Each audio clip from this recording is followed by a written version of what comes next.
Okay, hello again, everybody. So I am back here with Alyssa White, and so Hi. yeah, it's always great having you on. So I noticed that you were kind of interested in talking about this movie. Maybe you had some opinions on it, so I decided that it would be cool if we collaborated again to do a review of the new version of Rebecca that came out this year in 2020 for Netflix.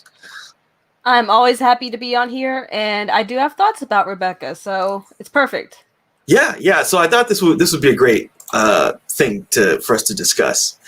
So like I said, this is another version of Rebecca, which was like a novel from back in the day, and it's been adapted a couple different times. Probably the most well-known version is the one that Alfred Hitchcock did, and it came out in 1940. And I think they also did like a mini series, and they've done other adaptations later on that were just like another feature film. But this is a new feature film done on Netflix. So yeah. So have you seen the original or seen any of the other versions of the film that have come out?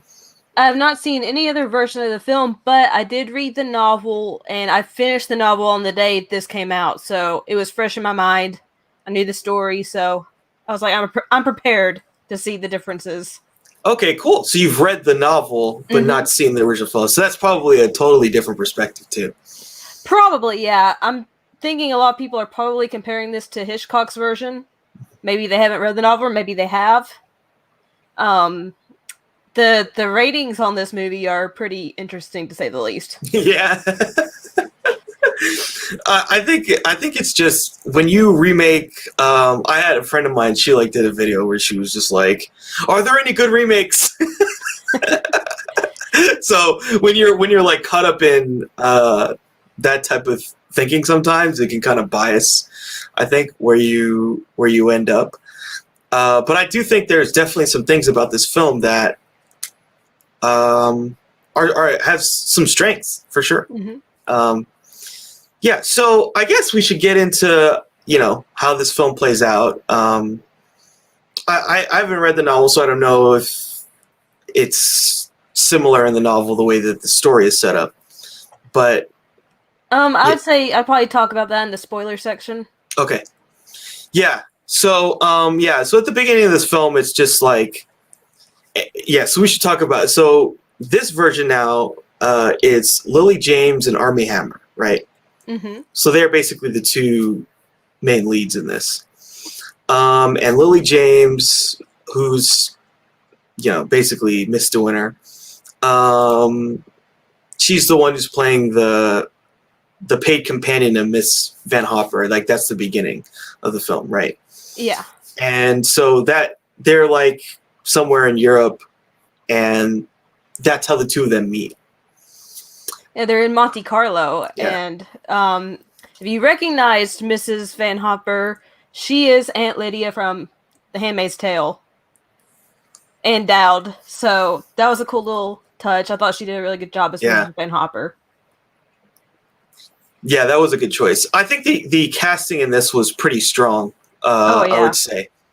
So they're in Monte Carlo, and they are, she's working for Miss Van Hopper, and again, Miss Van Hopper is like, she's not in the film for a long time, but she leaves an impression, right, on us about her and like about her effect on, the future Mr. Winter, right? So, it shapes the whole way. The character is never named in the book or in the film, but it shapes how Lily James's future Mrs. De Winter views everything, because she goes from being a paid companion to being Mrs. De Winter. Yeah. So I guess a couple things. So let's just talk, I guess, broadly about this opening portion of the film where the two of them meet. So we get a lot of stuff of them like going out on dates and like kind of meeting in secret, passing notes. So I guess, again, like the main thing that comes up in these kind of situations is like do you buy it? Do you think the chemistry there worked? Did you think that they made you feel like, oh, I want to see these two together? So how did that work for you, the Lily James Armie Hammer stuff? I think it did for this film because Armie Hammer portrayed Maxim De Winter as being very charming. He is very charismatic. He is fully, like, you can tell he's fully into Lily James's character. He's flirting with her. And she's, seeing this handsome man, and she's probably envisioning having this amazing life that he has because they had told her she couldn't eat out on the terrace, but then he told her, oh, she's with me. So she immediately went from being the help to being an esteemed guest just eating breakfast. Yeah, I really like these scenes where there's like all these montages of the two of them together going on dates. Like they're having lunch. They have lunch a bunch of times. Like at that first meeting, they have oysters together. Oh, yeah, she orders oysters for breakfast. Yeah, because she's just like, well, I never knew if I'd be able to have it again, so I want to have oysters. And yeah, they meet on the beach and they kind of, talk about different stuff. And yeah, you can see the relationship budding, and it feels very kind of warm, I would say, the way that it comes off, the way he treats her. I would say in the other version, like the earlier one, he's a little bit more mysterious, I would say, and a little bit kind of, I don't know, standoffish in a way, but he does still like her, you can tell. Yeah, in the book he is very much, he's distant and cold to her, so Armie Hammer's version is very different. Yeah, it really feels like it just feels like there's a real connection there that I thought was one of the strong suits of this version of the film. Is like I could definitely sort of buy this chemistry between the two of them, which was a strong suit considering what's what's coming up. What did you think about, like, I guess the way they depicted the period, all the costumes and the other stuff like that? I thought it looked gorgeous. The costumes, the colors, the setting, everything was gorgeous. Like, there was not a single scene that I didn't think looked stunning. They did upgrade the time period a tad, I believe, because I think in the book, they still had cars in the book, but I think it was a little bit of an earlier time, and I think they updated it a few years in the movie. Again, I don't know when specifically this is set, but it does have an older feel to it. I believe the original book was written in like the mid-30s, so it'd be like 36 or something. Yeah, that was probably when Daphne du Maurier probably envisioned the book being set, but yeah. Yeah, this does feels like it's probably more like the 40s, but it does still feel right, like this pre-war time period in Europe. Yeah, and I agree with you. I think that that was another thing that I thought this part of the film especially, they did a really good job of like recreating the period, and all of everything about it just felt really well done. I mean, I feel like that's the thing where these kind of Netflix adaptations do well, is like they really put in the money for the budget to give us what is going to sell this type of stuff. And it looked great. It looked great. And yeah, the costumes were great. I thought like all the stuff with the cars and the way they made the set look. I mean, it's not cheap to make a place that's 2019 or whatever look like it's 1940. So yeah, it was very impressive. Yeah, and so like basically, then we kind of get to like the real inciting incident of this whole story. Miss Van Hopper decides that the two of them are just going to go to Europe, right? I'm sorry, they're going to go to New York. So they're just going to leave. Yeah, they're going to leave, and then they're just going to go. And it's like she doesn't tell her hardly in advance. It's like the day of. It's like, okay, we're leaving tonight to go to New York. And also, like, disses her, like, really hard, right? Oh, yeah. Yeah, that was another thing. I don't think the original, the diss is a little bit, I don't know, maybe back in the day, if you just like laid certain things, if you said, oh, I don't think you could do that, maybe that would be a hard enough diss on someone. Oh yeah. But like this one like was really hardcore, the way that Miss Van Hopper like just went in on her. Like, no, you're not good enough. You couldn't do it. You need to go to New York because then you'll meet people of your own class. It's like, whoa.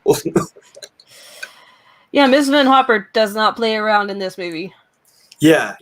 And so then, you know, she goes, she's trying to find Max. She talks to him, and then she's like, oh, I'm leaving. And, you know, she's crying. And, you know, it makes sense. They've been on this whirlwind romance, sneaking away. And, like, you know, the front is like, oh, I'm taking tennis lessons. Well, Miss Van Hopper is like literally puking in her bedroom. and she's like, yeah, I'm taking tennis lessons. That's it. It's like, tennis lessons? It's like 10 o'clock at night. It's like, oh yeah, well, it was the last lesson of the night, so I was doing it at night. Which is really funny. And so Max decides, I'll just propose to her to resolve this problem. And, you know, that's it. They're going to get married. And, you know, Miss Van Hopper disses her some more, right? She acts super happy when Max tells her that they're getting married, and she's like, oh, I'm so happy for you, blah, blah, blah. And then when he leaves, she's telling her, you know, the reason he's marrying you is just because he's tired of being alone. Yeah. It's like, wow, this woman is despicable. And that sort of foreshadows, right, what's going to happen to her, like, the rest of the way. She's going to face a lot of pushback, a lot of tension from all these people around her. And I think there was also another scene where, like, I think she met Max for the first time or something, and she came back, and then Miss Van Hopper was, like, joking with her other rich friends. But like, my companion thought that this man liked her. Oh, you know. Yeah, she splashed cheap rose water on her face. Yeah. So yeah, that was like the first time she met Max. Yeah, it's just like this is a horrible person. Yeah. So, but yeah, they're gonna get married, and then the next scene we have them. They go off to what do they call their estate? It's like Manderley. Yeah, Manderley. So they go off to Manderley, right? And it's the two of them, and they're all happy. And she's now Miss DeWinter, right? Officially. And yeah, we get this really cool scene where she meets all the staff, and there's like 18 people or something that work. Oh yeah. Like how crazy is that? Like you have your own like army basically that you have domain over. So she's got all these people, and basically so we meet, like, there's this one girl who Miss DeWinter interacts with a lot, and then the other one is Miss Danvers, who's played by Kristen Scott Thomas. I think she did really good job of doing this character in this film. She was excellent. Yeah, I really thought that her performance is a big strength in this movie. Yeah, and so she's like, I guess, the head mistress, right? In a way. The head housekeeper, you know, she just makes sure everything's running smoothly. Yeah, and so she's there's a whole bunch of stuff, like, responsible for getting the dinner menu prepared and, like, you know, taking care of the house. Because the house is, like, massive, right? It's like... It's huge. It's huge.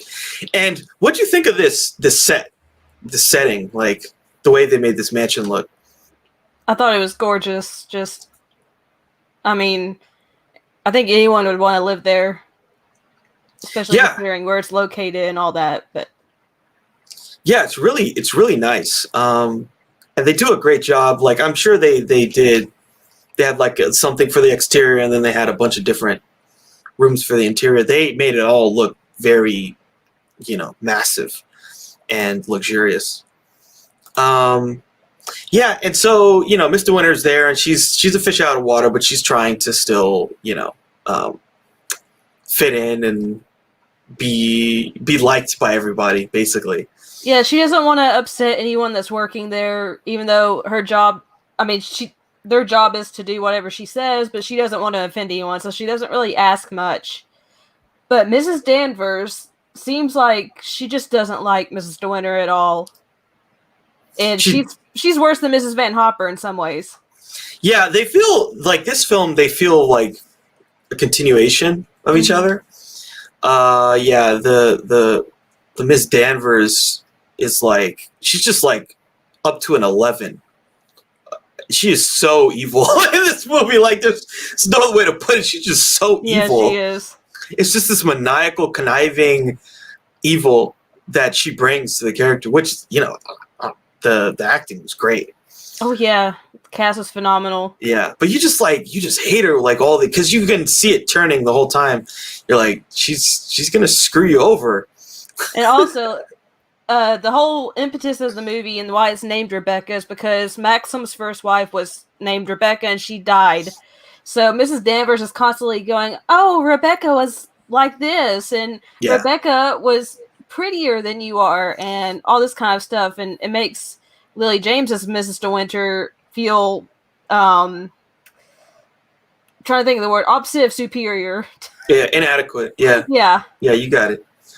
Yeah, totally. And the other thing too is like all of Rebecca's stuff is all around, right? Oh yeah, Miss Danvers has kept everything in its place, hasn't changed a thing. So it's just constantly like Rebecca's presence is looming over everything. Yeah, there's a couple scenes where Mr. Winter goes and finds Rebecca's room, her old room, and it's in perfect condition the way it was, and all of her stuff has this really fancy R on it. She has everything monogrammed. Yeah, she has everything monogrammed, so it's hers. And she has like her little room, and she has her brush, and she had like this dress, and all the stuff is just there.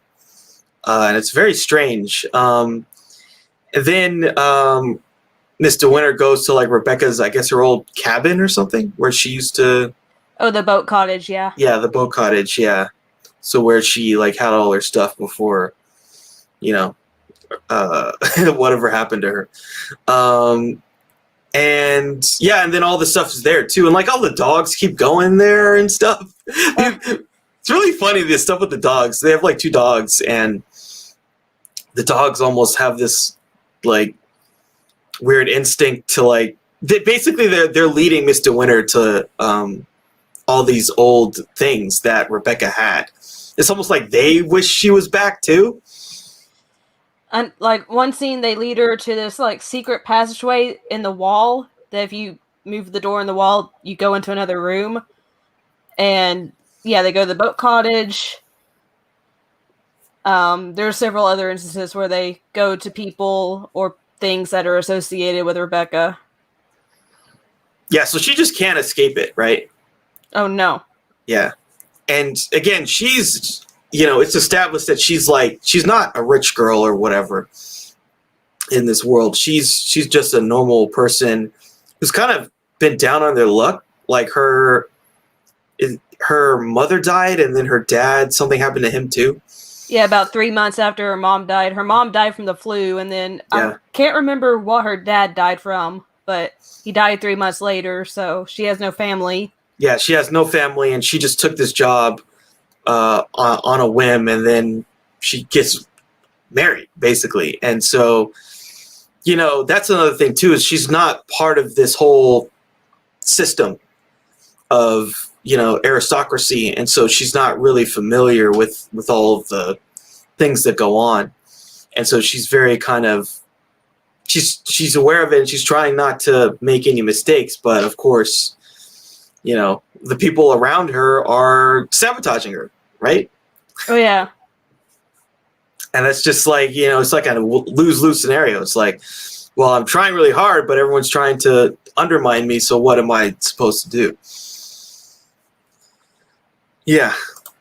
I thought that was really. What'd you think of, like, I guess, Lily James' performance in general as the lead in this film? I thought she was fantastic. Doesn't match the description from the book. I don't know if I should save that for later or not, but I thought she was really good in this. Yeah, she's one of my favorite actors of, like, I guess, her generation for sure. She played She's Cinderella. a very charming actress. Yeah. Yeah, she's very charming. She's very likable. You know, she's has a very empathetic demeanor about her, and that really shows a lot in this film. Yeah, like I said, she's played Cinderella, and this is kind of a similar. This is like Cinderella after she gets married. Oh yeah, that's true. I didn't think about it that way, but yeah. Yeah, and she's been in a couple other films. She was in, like, Baby Driver. I don't know if you've seen that film. Yeah, Baby Driver and the second Mamma Mia. She was actually in the TV show Downton Abbey for a couple seasons. Yeah, so she's done some good stuff, and again, she's just like one of those familiar faces. And yeah, I agree with you. I liked her in this film. I thought it worked. I thought the casting was really, really good for this film. Okay, so yeah, why don't we transition into talking about spoiler versions of what's going on? Okay, so yeah, so we're gonna get more deeply into the plot for everybody. Just be aware of that. So, yeah, so I guess one of the first things we should talk about is, so they get to the estate, and one of the things that starts happening is, so Maxim, he sleepwalks, right? Yeah, he sleepwalks. Which Mm-hmm. that is not in the book, but yeah, I think Ben Wheatley and the writers added that in. Mm-hmm. Yeah, so he sleepwalks, and basically we see he's sleepwalking to Rebecca's room, which is very interesting, right? Yeah, and Lily James comes up behind him. She's going to tap him on the shoulder, and out of nowhere, Mrs. Danvers appears. It's like, it's dangerous to wake a sleepwalker, and Lily James is like, yeah. Miss Danvers is there. Yeah. And then Lily James goes back to her bedroom, but she's still like, why is Maxim going to Rebecca's room? And I like the second instance when he went there, because it was more of a dream, because you see Lily James walking, and all of a sudden grass appears on the floor as she sinks down into it, and then she wakes up. Yeah, and she, like, wakes up with, like, scratches on her body. Yeah, and her assistant's like, oh my gosh, she got scratched. Mm-hmm. Yeah, that was an interesting choice for sure. Did that work for you? Like, adding that in there? I liked it. I personally liked that addition. Yeah. Yeah, I thought it was interesting. I mean, it does add another layer, right, of, like, this obsession with Rebecca, right? So, like, even when he's asleep, he's thinking of her. That just gets implanted in Mr. Winter's mind. So yeah, I thought that was very interesting. And also, again, there's, like, this thriller element where, it just creates more of a mystery. It's like, where is he going? Why is he going there? And of course, Miss Danvers is there to scare us, right? Yeah. Okay, so yeah, that was one thing that really stood out to me for sure. And then, okay, so one thing that I want to talk about. So there's a couple of sequences where, like, a bunch of faux pas happen, right? Mm-hmm. I think one of them was the guy comes over, right? Jack Favell. I forget exactly what the sequence of events was. But yeah, one of them was, like, Jack Favell comes over, and him and Mr. Winter are talking, and then they ride a horse together and all this stuff, and then he takes off, and then and then Max shows up, and then she's like, "Oh yeah, I was talking to this guy, Jack," and he's like, "What?" Yeah. He gets hella mad, and then Miss Danvers is like, "Oh, I don't know what's going on." Like, Even though she was the one who invited him, because Jack said, "Oh, Danny," which is why he calls Mrs. Danvers, invited me, but I'm early. And then Miss Danvers is like, I didn't invite him. Yeah. So then Yeah. Max is mad at Mrs. De Winter because he thinks that she somehow got a hold of him, or, she let him in, or he didn't really go in the house, but she hung out with him.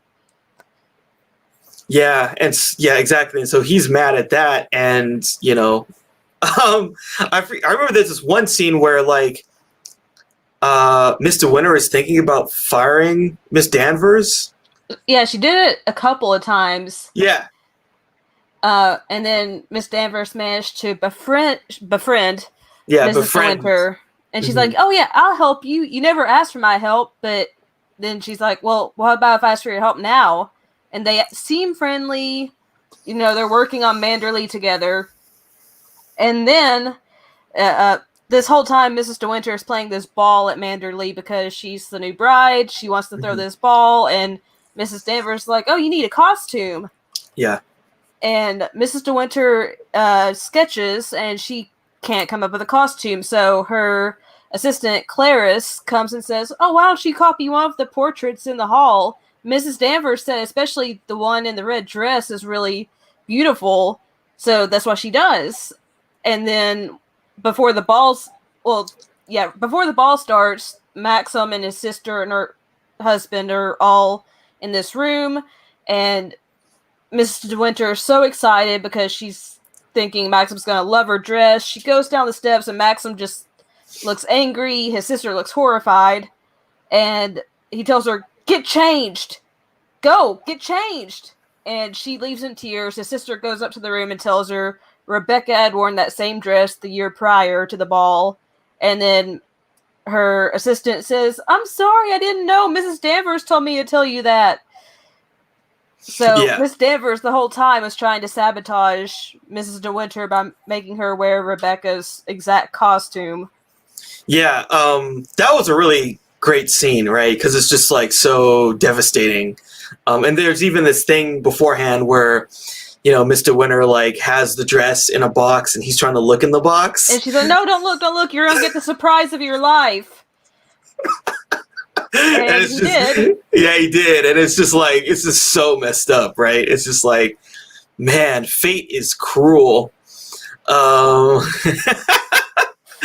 again, it's just like, and the other thing too is they do all these shots of like Mrs. Danvers peering around, like watching the reactions. Oh yeah, she's always a creeper.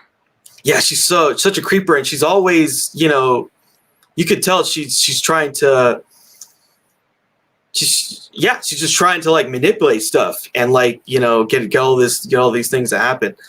I thought those are really effective. And yeah, you just hate her, but you definitely makes you feel something, right, about her, about Miss Danvers. You're just like, man, you are an evil person. And she's obsessed with Rebecca. Yeah, she's obsessed with Rebecca and it seems like, from what she talks about, it seems kind of weird. It seems like Rebecca was not like a nice person, right? No. She said, well, Mrs. Danvers had taken care of Rebecca ever since she was a child. And she said Rebecca would ride this horse and no one else could ride it. But by the time she was finished riding it, the horse was bleeding and frothing at the mouth.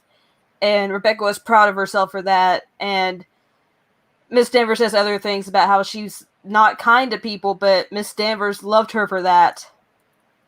Yeah, it's some really, I don't know, like it was kind of psychotic, right? It's like, oh yeah, she was so hard, and like there's a scene where the two of them are together in Rebecca's room, Mr. Winter and Miss Danvers, and she's like, oh yeah, she would like have me brush her hair.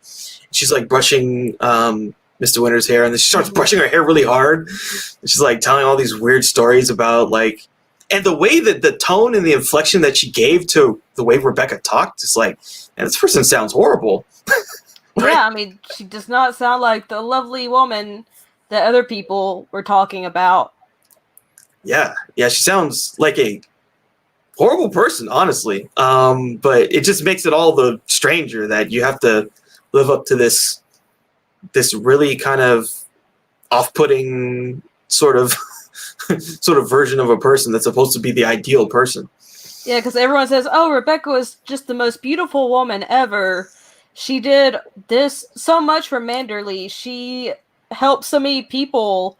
And then Miss Danvers is telling this different story about how she's doing all this stuff, that she laughed at people behind their backs and talked about them, that this was all a game to her. Yeah, she sounds like the archetypal type kind of I don't know, like the aristocratic person, right? Mm-hmm. Who just like sort of looks down on people below her and is very, very stern and harsh and cold. Yeah. So yeah, that doesn't go well at all. This whole party situation, it just does not go well at all, unfortunately.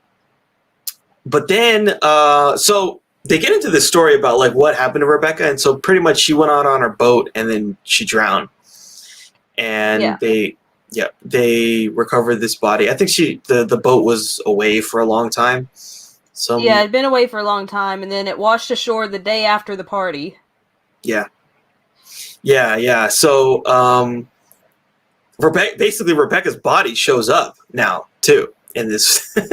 And the thing is, Maxim had already identified her body the year before. There's some strange woman lying in the family crypt, and now everyone's like, there's no way Rebecca could have drowned on her boat. She was an expert sailor. She knew what she was doing. So they have to go into this investigation, and Mrs. De Winter goes to the boat cottage after that. Maxim's there drinking, and then he reveals the truth to her, which is that he shot and killed Rebecca, put her on the boat, sailed it into a cove somewhere, and then he had tied it up, but somehow it had come undone, washed back to shore. So he was telling her this because, and he also gave her a gun telling her, you can end it now, no one will know, you're not guilty, you can live your life, but she decides to stand by Maxim and protect his secret. Yeah, and the other thing too is like, you know, again, we always before get this perception that Rebecca was perfect and she was amazing, and Mr. Winter's like always constantly thinking that she has to live up to being Rebecca, that Rebecca was perfect. And Maxim's like, no, I hated Rebecca. I hated her, and I wanted to get out, but I knew I couldn't. I couldn't get a divorce because that's just not something that my family does. So I was stuck, and this was a way out. So, you know. And it almost sounded like it was maybe an arranged marriage, possibly, because he said he never loved her. He didn't like her from the first day. He said she was just awful. But they made this deal that if he pretended to be happy in their marriage, she would take care of Manderley. But then she keeps breaking her promise that she made that she would stay there. She's traveling to London all the time. It's revealed that she has multiple lovers, including Jack Favell, her cousin. And Maxim just snapped one night. Yeah. And killed her. Yeah. And like you said, there's this moment where Mr. Winter could basically get out of this whole thing, shoot Maxim, and then kind of have the estate to herself, right? Mm-hmm. But she chooses to like pretty much fight for him, and and sort of be with him still and forgive him. Which is interesting. I mean, again, it makes sense because she does definitely genuinely love him. Mm-hmm. She just hates all this Rebecca crap, right? And in the book, when he reveals that to her, it says in the book she's thinking, I'm just so glad he said he didn't love Rebecca. I know. And in the book, that's the first time he tells Mrs. De Winter that he loves her is during that scene. He has never said it before then. She thinks he's been in love with Rebecca this whole time. And then he finally reveals he hates Rebecca, and he says, I love you. And that's what she latches onto, his saying he loves her and that he didn't love Rebecca. Yeah. This is like a really big turning point for the two of them. when she knows the truth and she knows that, yeah, he really does care about her and hates Rebecca. I think it's both of those, right? When you put those two together, it's like, okay, now I want to stick to the situation. So yeah, we, at this point, now it's, right, there's this whole investigation scenario. And they're trying to prove all this stuff. Again, there's more machinations, more of Miss Danvers. So Miss Danvers, I guess, and Jack, they plot this messed up kind of trap, I guess you could say. Blackmail scheme, kind of, yeah. Because Jack wants, he said, £2,000 or £3,000, I'll go away. And Max was like, I'm not paying that. Yeah, and so then he was like, oh yeah, because like there was some note that was written. Yeah, Rebecca wrote a note to Jack saying that she was going to be at the boat cottage at midnight. She wanted him to come. He didn't end up showing up until the next day, and then she was already gone.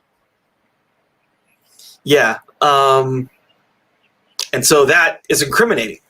That incriminates Max. And you know, yeah, and then this whole thing's going on, and then that gets, you know, spun out into this investigation.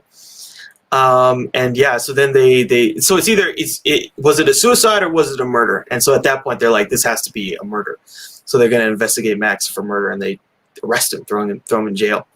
Yeah, they do this because Miss Danvers gives them a notebook that Rebecca wrote all of her appointments in, and she had visited a women's specialist in London. So everyone thought she was pregnant because they said she had a bulge in her stomach, but she was still losing weight, and she looked paler. And then, of course, she's telling Jack meet her at midnight so she could tell him something. So everyone assumes she's pregnant. So they think Max killed her because she got pregnant with Jack's baby. Yeah. And so then Rebecca, then Miss De Winter goes on her own to like try and investigate this thing to do with this doctor. Mm-hmm. And so they go around, she's going around kind of snooping or whatever. And then she finds some information about the doctor. And then she gets to the doctor and then looks up the medical file. And she actually steals it from his office and then gets caught. Yeah. And then she's like, I swear I just read it. I didn't change anything. Yeah. And a small detail is Rebecca had actually put her name down as Rebecca Danvers, not Rebecca De Winter. She didn't want people to know that she had been there. And then the doctor is saying, well, the investigator is saying, well, Rebecca was here, so she must have been pregnant. And the doctor's like, I'm not that kind of women's doctor. He said, I'm an oncology doctor. I treat women's cancer. And he said, Rebecca had a tumor in her uterus, and she only had 3 to 4 weeks left to live. So that gave them a reason to believe she committed suicide, because he said she would have been in tremendous pain. She would have needed morphine just to get through those weeks before she died. So that gave them a plausible reason to believe it was suicide. Yeah.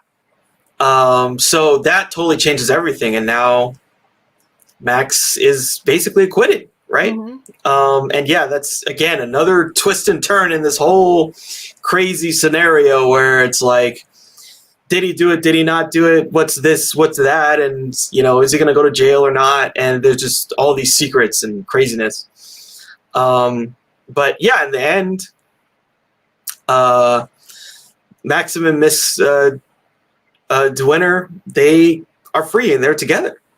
But Mrs. Danvers burns down Manderley before she commits suicide. Yeah. Which just tells you how obsessed she was, because after finding out, you know, Maxim was let go, they said that Rebecca had committed suicide, but Miss Danvers still believed that Maxim had killed her, which he had. She burns down Manderley. She gets on this rock, and the current Mrs. De Winter talks to her. She's trying to beg her not to do it, but she's like, just know you both will burn in hell. And then she jumps off and dies. We assume she dies because she jumps from a cliff and then into the ocean. Yeah, and very poetically, she drowns the way Rebecca drowned, basically, right? Yeah. Yeah, and that whole sequence, like when the estate's on fire, like that was really impressive. The way they shot that, and yeah, it's just so fatalistic seeing Miss Danvers do that. It's just wow, like that level of like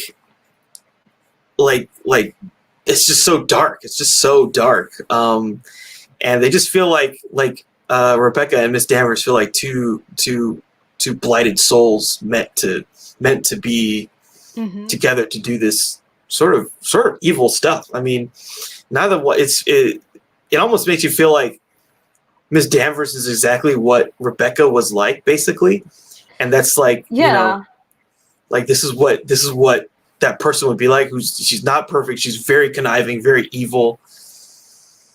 And that scene was very powerful when she just jumps off the cliff and we see her fall into the water and she just drowns.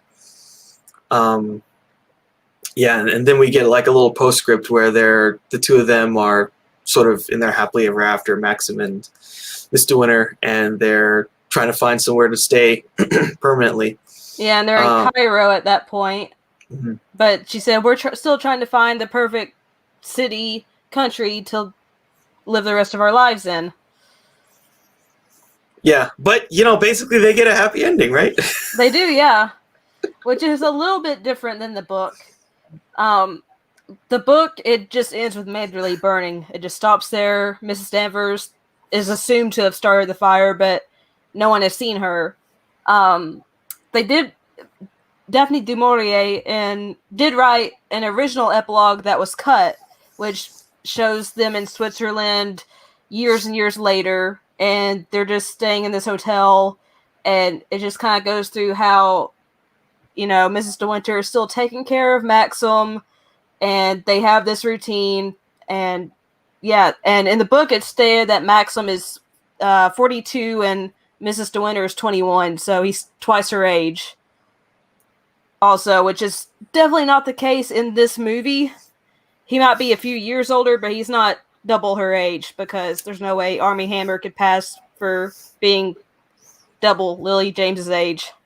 They look about the same. Yeah, they look about the same. They look like they, or like he's 30 something and she's like mid-20s. That's interesting. So you said in the book, like, the description of Miss De Winter is a bit different. Is she like a blonde, or is she? I think she was listed. I think she was described as blonde. It's kind of something I didn't really pay much attention to, but it is stated she is very plain in the book, that no one thinks she's beautiful. She doesn't dress well. She wears the same clothes pretty much every day.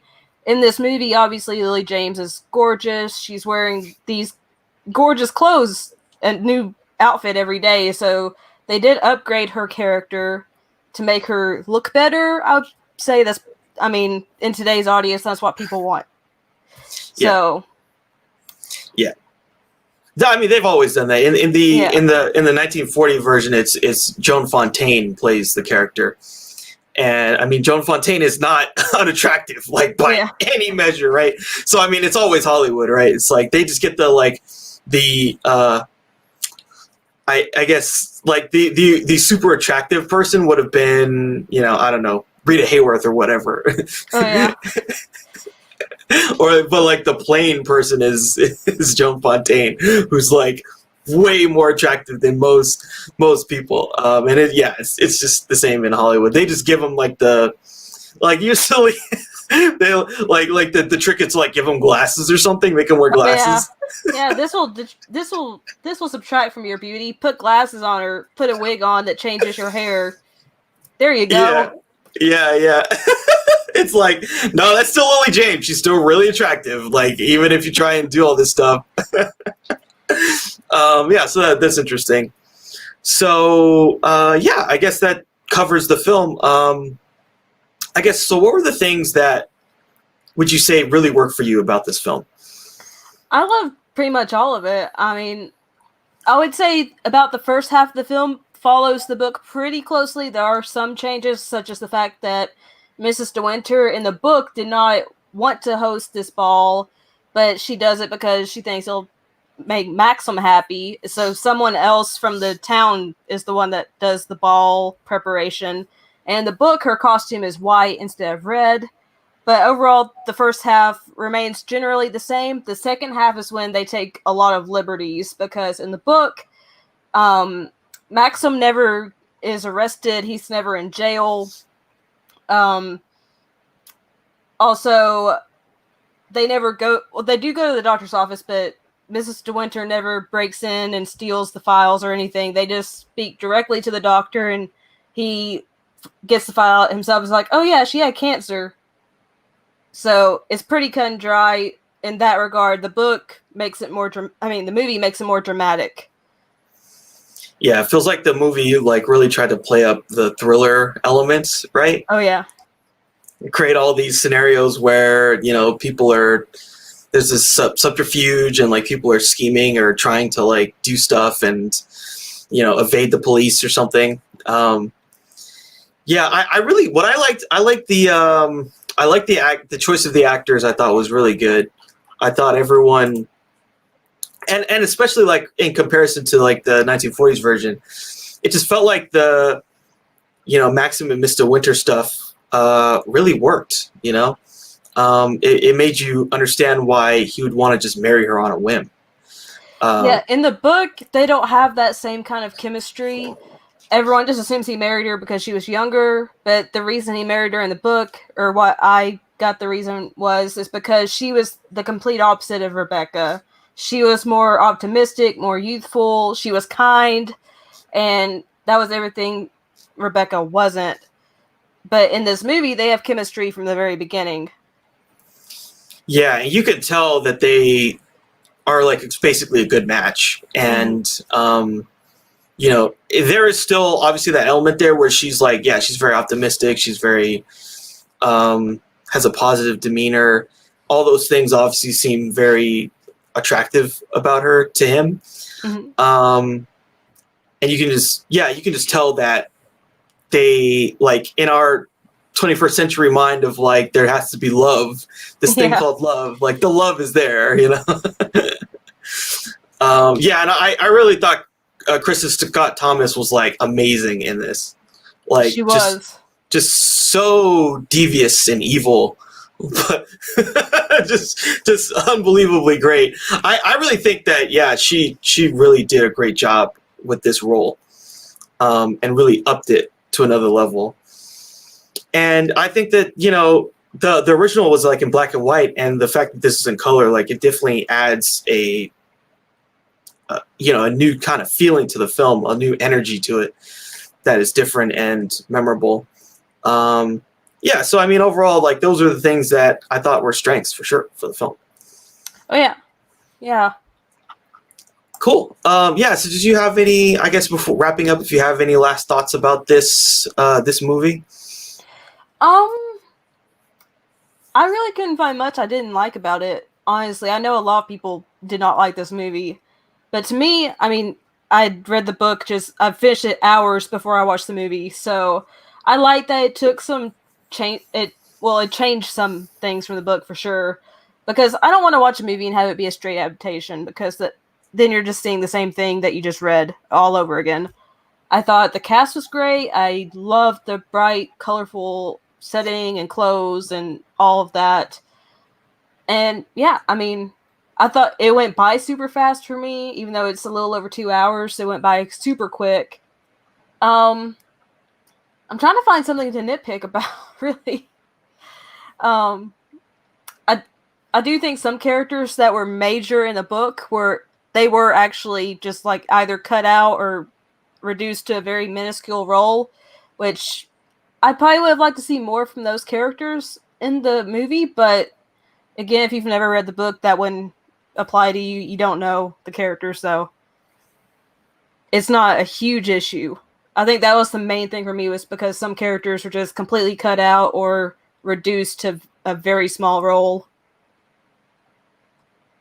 Yeah, for sure.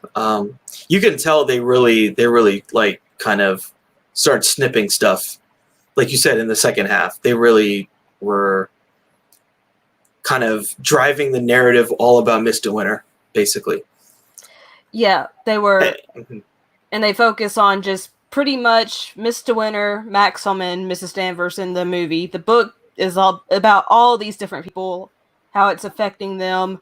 And the book is much more of a slow burn. This is very quickly paced.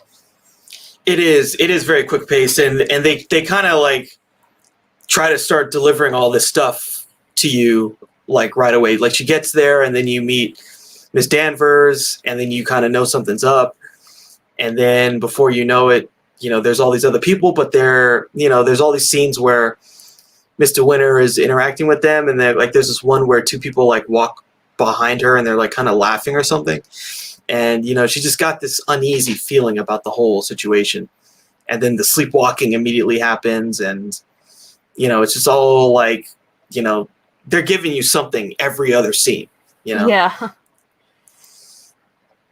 Yeah, there's just a bunch of mystery unfurling.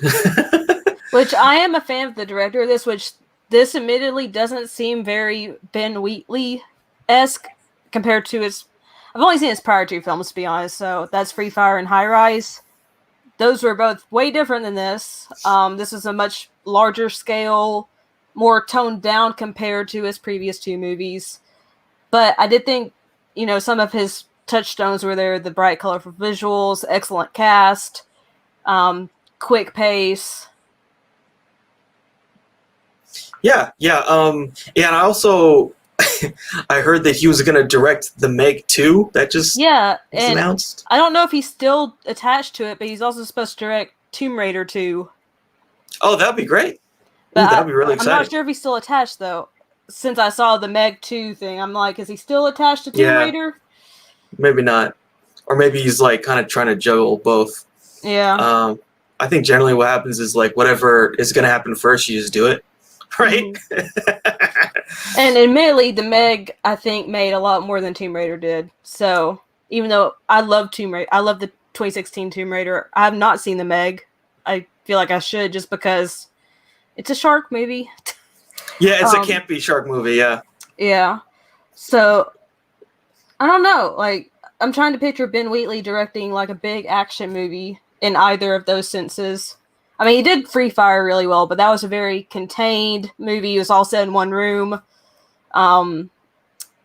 Much lower budget than these are going to be. So it'll be interesting, whichever he does, or if he does both, to see how he directs these movies. Mm-hmm. Yeah, it'll be interesting to see where it goes from here. But this is definitely a successful film, I'm sure. Cool. All right. Well, yeah, that's I think all we have for this review. Yeah, so Alyssa, anything else you want to talk about or plug, or any videos you got coming up? I should have a couple videos coming up in a week or two, so check my YouTube for that. If you want to follow me anywhere, I know that the links are below me right now, so you can follow me there and we can be friends.